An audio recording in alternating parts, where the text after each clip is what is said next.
अगर मोक्ष मुक्ति प्राप्त करना है तो मेरी बातों पर ध्यान दीजिएगा और 84 की धारा में जाना है तो ध्यान मत दीजिएगा, कोई ज़बरदस्ती नहीं है।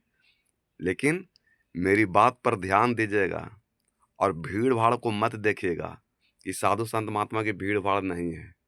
नहीं तो फिर चल जाएगा 84 की धारा में, गुरु हैं रक्षक जीव, गुरु हैं रक्षक जीव, काटि फंद पौ स्थिर करे, आन मिलावे पीव, परम परम परम अर्थ याते कवन, परम अर्थ याते कवन। शब्द पर खाली गौर कीजिएगा और इसको आप ध्यान कीजिएगा तो उद्धार हो जाएगा कि गुरु मन और माया काल से जीव को रक्षा करते हैं। संत महात्मा जो होते हैं जीव को प्राणियों के माने माया और काल से रक्षा करते हैं।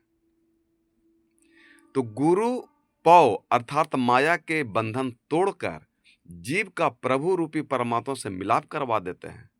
तो आप कहते हैं, संत कहते हैं कि तुम स्वयं ही स्वीकार करके देख लो कि इससे बड़ी कौन सी परमार्थी प्राप्त हो सकता है। जो मोक्ष मुक्ति प्राप्त हो जाए, परम तत्व परमात्मा को प्राप्त हो जाए, इससे बड़ा कौन धन हो सकता है? हो सकता है? नहीं हो सकता। तो स्वार्थ का अर्थ है सांसारिक या माया रूपी पदार्थों का साधन करना या उपयोग करना। परमार्थ का अर्थ है कि परमात्मा से मिलाप में सहायता एक साधन बन जाता है या उत्तम है, मदद करता है। तो उत्तम माने गए हैं परमात्मा। तो संतों ने कहते हैं कि अर्थ, धर्म, काम, मोक्ष 4 पदार्थ उत्तम माने गए हैं।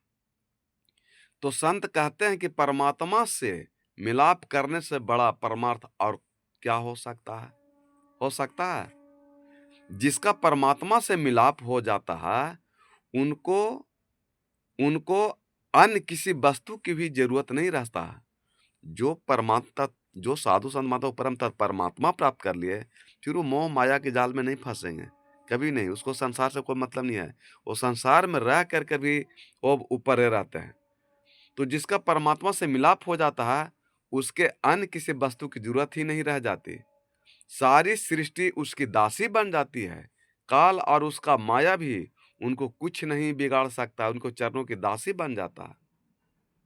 काल और माया भी उनके चरणों के माने सेवक बन जाते हैं। ऐसे बड़ाई और माने अधिकारी बनाने वाले गुरु को, माने ऐसे अधिकारी गुरु को महिमा इस शब्द में कहना भी दुर्लभ है, वर्णन करने वाला भी कठिन है कि जो मेरे भेदी गुरु परम तत्व परमात्मा को प्राप्त कर देते हैं, उनके इस मुख से शब्द से वर्णन करना या व्याख्या करना या बड़ाई करना भी असंभव है।